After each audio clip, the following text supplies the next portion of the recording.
My name is Brian McCaffrey. I'm a registered Democrat in the city of Philadelphia. Today, I'm at the Philadelphia Convention Center, and I am overseeing the ballot counters. I will let you know the corruption that is going on here. They will not allow us within 30 to 100 feet to supervise the ballots being counted. This is a coup against the President of the United States of America, and I want to call out the Mayor of Philadelphia, James Kenney, the Attorney General, Josh Shapiro, who tweeted that there's no way Donald Trump can win President of the United States of America, and also the District Attorney of Philadelphia, Larry Krasner. I can't believe what I'm seeing right before my eyes. This has nothing to do with Joe Biden or Donald Trump. This has to do with our democracy, and I will tell you, there is corruption at the highest level in the city of Philadelphia. I got a badge. I got a badge right here. I'm observing people, and this gentleman, he's running. He threw me out. America, don't stand for this. If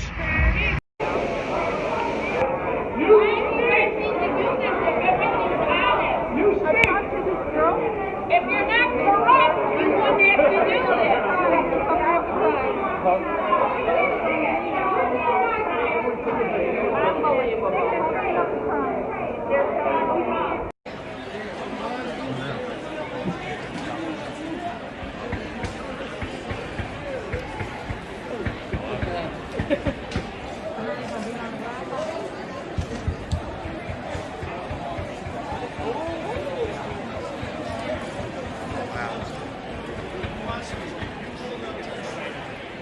You're not letting me in? Well, what? No.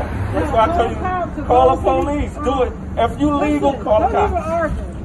The city guy is using the bathroom. He'll be right now.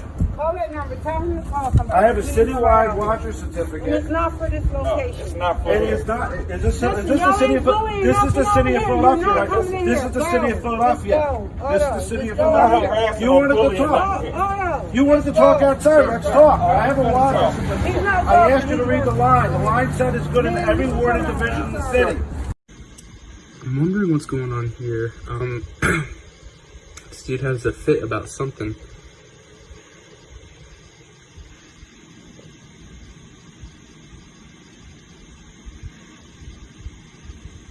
And then flips off a ballot and then crumples it up.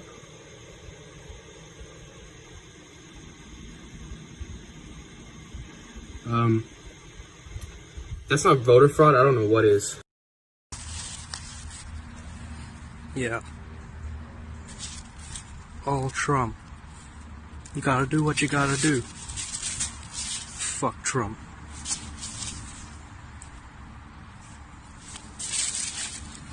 I've got around 80.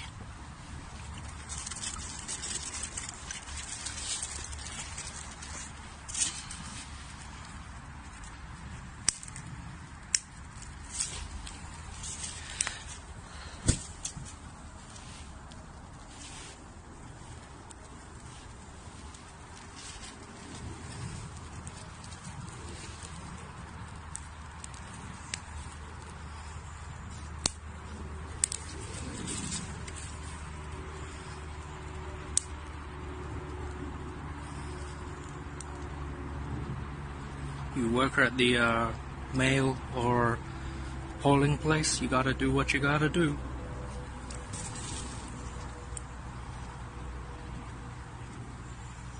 Yeah, fuck Trump. And so I have the Baxter, Mr. Baxter, whatever, had to go to the head guy because I want to see every one of those ballots, copy them down, copy down the precinct because they don't show up on any list. So I just grabbed one box. It's 500 names of people that are not on a registered, they're not on the supplement list. Were you in there? She was in here this morning. She said it's a No, I've been shit in there all day. I just left.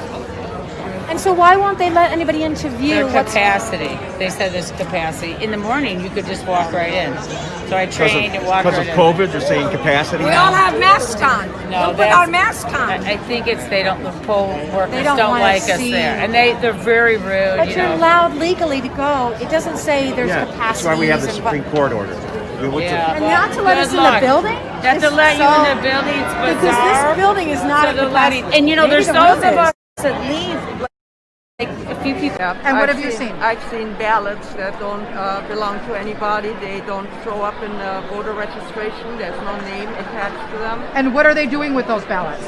I'm challenging them, and they're supposed to put them in a box to be then be evaluated. But then multiple ballots that have several different numbers, one person with different numbers. We have whole lists of them. We're writing everything down all day long. So are they improperly filled out and you're looking to disqualify them? Yes. If they're improperly filled out, if they have no name, if they don't have a home, or if the person was born in 1921 but registered to vote in 1900, that kind of doesn't make sense. So, but that's not on the ballot. When you vote, your ballot is just the balls and what you have on there. What are you seeing? Are you seeing people's registration forms? Yes, we are. So on the tables, you have the ballot, and then you are able to see next to them on a computer screen. On a computer screen, whose ballot that is. Sometimes the ballot itself has no name, but the ballot is filled out. Okay. And then if we go into the registration file, we find the person that has been was born in 1921, and it's just there's a lot that's not right. What's wrong with being born in 1921? But registering to vote in 1900, 21 years before you're born. All right, my name is Juan Caro. I'm gonna check a voter registration here really quick for William Bradley. I'm on the Michigan Voter Information Center. He was born in March of 1902. Get the zip code really quick.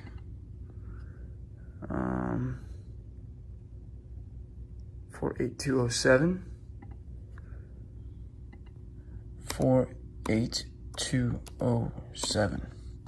All right, so I'm checking on the Michigan Voter Information Center for William Bradley, born in March of 1902. Our friend is registered to vote, received his application, sent his ballot, and his ballot was received and counted. This man was born in 1902. I wonder how many more of these Joe Biden has. Good morning. I'm Chris Padone. I'm going to give my account what happened. I was here, actually been here for quite a bit, and was here with members of the Trump campaign and came in a media capacity to obtain content information on election night, and unfortunately was stereotyped in that regard, and you can take for that what you may, and was not able to obtain any type of access by any means, and got a little bit, I guess you can say assertive or aggressive is the word, so to speak, and the question was asked at 1:30 in the morning, why are you here? And our response was, well, it's election night. That's why we're here, and you guys are obviously counting ballots. And it was unique because they said they had an hour and a half left of counting to do, and an official came out who was kind and asked us to sign documents, and a few moments later we were asked to leave. Well, I find it ironic we were asked to leave within 10 to 12 minutes when they said they had an hour and a half of counting left to do. They are still not in compliance. Our votes are being suppressed. We cannot count the votes properly. What's happening is they have moved the barrier up to 6 feet, but they took away the ballot machines that were in the front row and moved them to the back of the building. It's unbelievable what they're trying to do to our votes that have been legally cast. Whether you're a Democrat or a Republican, your legal votes must be tabulated, and they're not doing that. They will not let us see anything. They're trying to drown us out now where we can't be heard. We're not going away. And now we're going to take further remedy to fix this. There's a woman who was in there that Corey's going to talk to you about who represented the city with your tax dollars, and he's going to tell you what she's doing. But we are not going to stand for this. We're not going anywhere. They are defying a court order by a judge, and this is not the last of this. Listen, guys, Your taxpayer money here in the city of Philadelphia is going to a private attorney by the name of Michelle Hangley. And what she said was she would determine if the court order was valid or not. And I'll be happy to release the video of her. They have 8 attorneys fighting us to see these ballots inside. The court order is in effect. They will not give us access. And the sheriff has decided not to come down here to enforce that court order. The sheriff of your county will not come down and enforce a court order. What is going on in this city? What are you hiding? Open up the doors, let us in, let us 6 feet away so that we can have a free and fair election. Whether you voted for Donald Trump or you voted for Joe Biden, everybody has a right to witness what's transpiring here.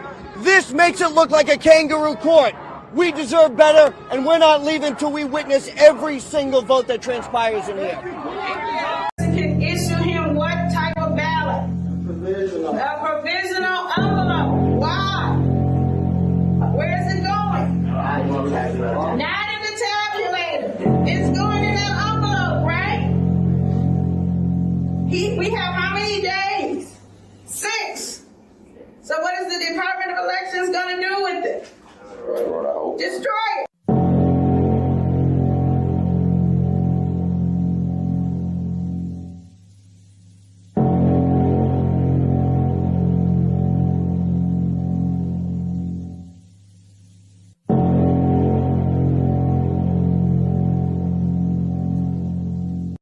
Ballot harvesting.